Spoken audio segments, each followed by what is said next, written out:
Have you ever felt like a failure in everything that you do? Because I believe that you are a Singaporean living in Singapore, and the drive to succeed is something that all of us are trying to do, because every day we are trying to go to our workplace, trying to make as much money as possible. Or maybe one day you're scrolling through on social media and you realize that your friend from secondary school is achieving more than you. They are driving Ferraris, Lamborghinis, or buying that new launch project or condo that you always dream about. Why do we feel like a failure when we look at others comparing ourselves in social media? I mean, sometimes we'll feel, oh, I don't feel good at all. This is not a happy feeling. But then again, I have to think to myself, maybe it's a wrong question we are asking. Maybe we can ask this question: what does success means to you? Because for me to tell you that comparison is a thief of joy will be quite a cliche answer that you always hear.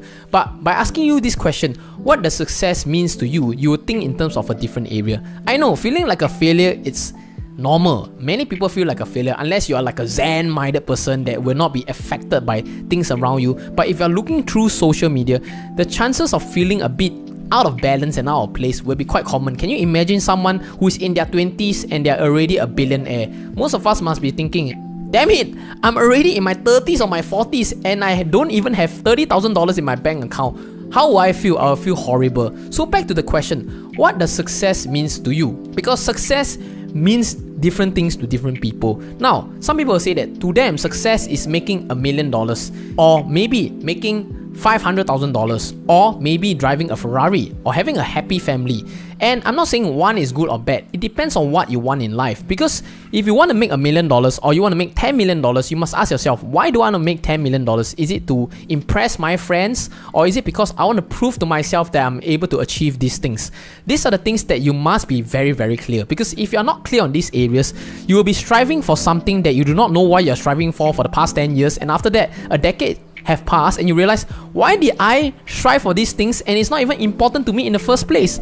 So it's helpful to think about these things, because some people will say that I want a very pretty lady for my girlfriend, or I want a handsome hung looking boyfriend. These are the things that are achievable, but you must be very clear on what the success means to you. Because for me to tell you a financial success will be completely not true, because different people will have different way of perceiving things. The reason why we feel out of balance is because this is what society tells us what success means. But if you are able to define for yourself what the success means, then it will be a different story. Once you're able to define what the success means to you, it won't be so bad. If someone in their 20s is already a successful football player, you don't really care, because it's not your definition of success. The next thing you have to identify is your unfair advantages, because I think this is one of the most difficult things to identify. Let me give you a very simple analogy and a story. Have you heard of the story of the rabbit and the tortoise? I'm sure you have heard of it before, right?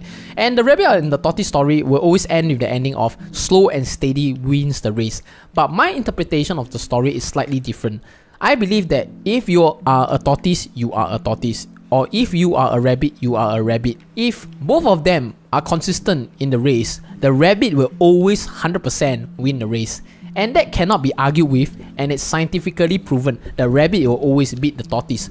So you must be thinking to yourself, what if I am a tortoise in this world? I am born a tortoise, then I am made to be a failure. No, you have to be very selective on how you can win the game. As a tortoise, maybe instead of trying to think of a race that runs on a flat ground, you can propose another idea. You can say, as a tortoise, right now I want a race that is going to be on a slope. So at the start of the race, when the rabbit starts running down the hill or down the slope, you as the tortoise can start to hide in your shell and roll down the slope. The chances of you winning the race will be much higher. You have to identify your own genetical makeup and your own strengths and weaknesses, and this will give you a higher chance to achieve what you define as success. So, for example, imagine today if you are very good in communication. And imagine if your definition of success is to make $1 million. I'm going to use a financial metrics over here because it's more relatable. So in order for you to leverage on your strength, maybe you can think of these ideas. Hey, I know how to speak well. I know how to communicate my ideas well. Maybe I can get into a sales line, because a sales line will be able to increase my chances of earning more money, because my income is not just capped. Assuming that you are able to make $80,000 a month or $80 over $1,000 a month, in a year, you are able to make $1 million, and thus you will be able to achieve your goal of $1 million or buying that Ferrari. Now, you must be thinking to yourself, hey, Dean, if I am not good in communication, I'm good in other things, how can I identify those things? Because different people will have different competitive advantages. Some of you may have more money. I do not have more money than you. Some people will be born in already a rich family. That is a competitive advantage. Or you have specific network around you. You know people that I do not know. So if you're not good at specific areas, what else can you do?